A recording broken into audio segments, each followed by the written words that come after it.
카라바오컵 2라운드 경기에서 풀럼과 만난 토트넘의 경기는 100% 아쉬움 그 자체였습니다. 포스테코글루 감독은 센터백 반더벤과 스트라이커 히샬리송을 제외한 나머지 9명의 선수들을 로테이션했죠. 물론 주말 리그 경기를 염두에 둔 결정이었겠지만 토트넘의 1군 선수들과 달리 2군 선수들은 경기 내내 답답함을 유발했습니다. 그런데 이번 원정에서 모습조차 드러내지 않은 선수가 있는데요. 바로 토트넘의 방출 대상 1호가 되어버린 에릭 다이어인데요. 얼마 전 다이어와 토신 아다라비 오요의 스왑딜 얘기가 나왔음에도 풀럼 원정 경기에서조차 콧배기도 비추지 않았던 다이어였죠. 포스테코글루 감독의 계획에서 다이어는 완전히 배제된 셈. 그런데 다이어가 김민재, 케인이 있는 바이에른 뮌헨에 직접 자신을 추천하며 러브콜을 보냈다고 해 화제가 되고 있습니다. 현지 팬들은 그의 파격적인 선택에 충격에 빠진 것도 잠시, 그의 선택은 늘 코미디나 다름없다라며 냉소 섞인 반응을 보이고 있습니다.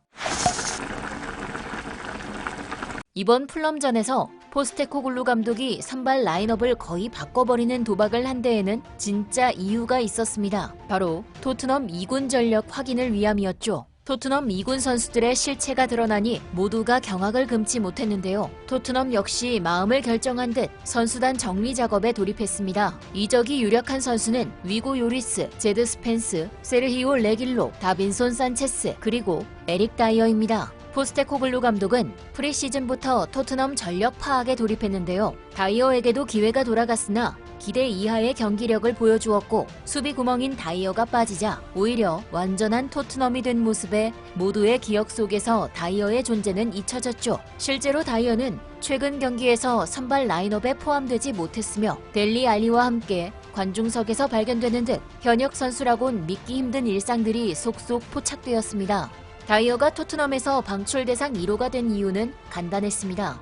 경기 상황에서 본능적으로 툭툭 튀어나와야 할 수비 감각이 형편없었고 그나마 믿을만했던 피지컬과 스피드 역시 부상으로 떨어지고 있었던 상황이기 때문이죠. 포스테코글루 감독은 일찍이 다이어의 몰락을 눈치챈 듯 반더벤과 로메로를 센터백 조합으로 택했습니다. 그럼에도 다이어는 토트넘에 그대로 머무르길 원했습니다. 그는 자신의 능력이 아직 빛을 발하지 못했다며 전설적인 수비수 얀 베르통원까지 언급하는 지경에 이르렀는데요. 베르통원도 30대의 전성기가 찾아왔다. 나 또한 전성기가 다가오고 있다. 라는 망언도 쏟아냈죠. 팬들은 스스로의 부진을 인정하지 않고 그저 희망찬 미래만을 바라보며 행복 회로를 돌리는 다이어에 한숨을 쉴 수밖에 없었는데요. 그런데 최근 독일 현지 매체들로부터 다이어의 뮌헨 이적설이 들려왔습니다. 다이어가 스스로 바이에른 뮌헨에 역제안을 했다는 것이죠. 마치 농담 같은 뉴스에 모두가 믿을 수 없다는 반응이었지만 지금까지도 독일에서 높은 신뢰도를 얻고 있는 매체들에선 다이어의 이적설에 대한 소식이 쏟아지고 있습니다. 다이어의 이적 소식에 토트넘 팬들은 직접 다이어의 뮌헨 유니폼을 만들자며 기대감을 숨기지 못하고 있는데요. 하지만 현지에선 너무나 의아한 결정이라는 말이 나오고 있습니다. 다이어의 영입을 믿고 싶지 않았던 것일까요? 심지어는 해리 케인의 입김이 강하게 작용한 것 같다는 추측까지 등장했는데요.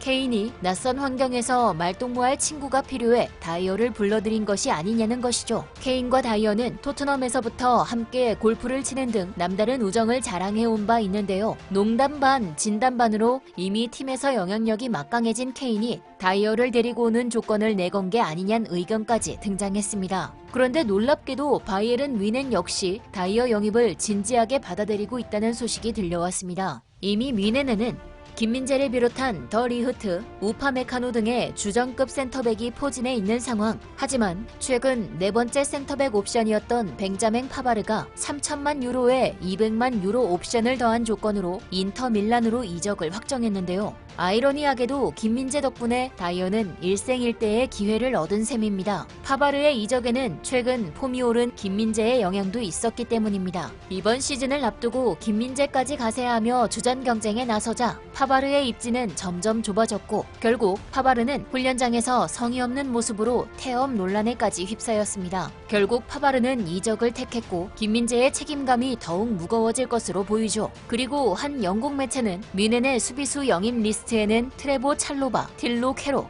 아르멜 벨라코차프 등 여러 후보가 있다. 하지만 미넨은 다이어의 미드필더 능력을 높이 사고 있다. 중앙 미드필더 라이언 흐라번베르흐가 리버풀과 맨유로 이적할 가능성이 커 다이어의 필요성이 더 커지고 있다. 라고 보도해 다이어 영입설에 힘을 실었죠. 토트넘과 달리 미넨은 많은 양의 경기를 소화해야 하는데 미넨 입장에선 다이어라도 백업 자원으로 두고 싶은 심경일 것입니다. 게다가 타이밍 좋게 다이어가 역제안을 해주었으니 오히려 고마울 수도 있죠. 그리고 미넨 입장에선 중앙 수비수, 수비형 미드필더까지 소화할 수 있는 에릭 다이어 같은 멀티플레이어가 필요한 상황입니다. 다만 유일한 문제점은 토트넘 팬들이 그의 이적을 반겨도 너무 반긴다는 것이죠. 실제로 다이어의 파격적인 소식에 해외 축구 팬들은 케인, 다이어, 김민재의 호흡이 궁금하다는 반응인데요. 특히 과거 손흥민에게 불같이 화를 냈던 다이어가 다른 유형의 성격을 가진 김민재를 만났을 땐 어떤 스탠스를 취할지 궁금하단 반응도 있었습니다. 최근 다이어는 손흥민이 토트넘의 주장으로 임명되자 돌연 토트넘 공식 계정을 언팔로우하고 불만을 드러냈다 팬들에게 문매를 맞기도 했죠. 아무래도 다이어는 절친이자 둥글둥글한 성격의 동료 손흥민을 너무나 편하게 생각했던 게 아닐까 싶습니다. 하지만 손흥민과 김민재는 다른 성격을 가진 선수인데요. 실제로 손흥민은 토트넘에서 어린 선수들과도 스스럼 없이 어울릴 정도로 따뜻한 리더십의 전형적인 예시였다면 김민재는 조금 다른 성격의 리더십을 보인 바 있죠. 최근 바이에른 뮌헨의 주장단 요주아 키미히와 토마스 밀러는 김민재에 대해 라커룸에선 조용한 편이지만 대화를 나눠보면 잘 웃는 사람이라는 걸 알 수 있다. 물론 경기장에서는 그렇지 않다. 지시를 하면서 다른 선수들을 돕는다. 라며 카리스마 있는 김민재의 리더십을 칭찬하기도 했습니다. 일부 팬들은 다이어가 손흥민한테 하듯이 하면 김민재는 가만히 있지 않을 듯 이라며 흥미로운 반응을 보이기도 했죠.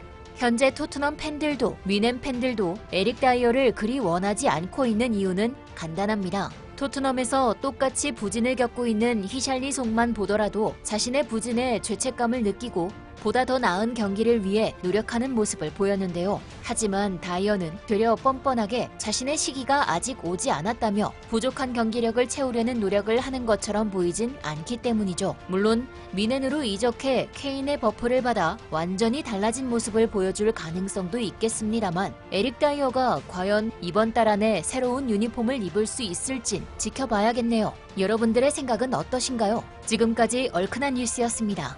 감사합니다.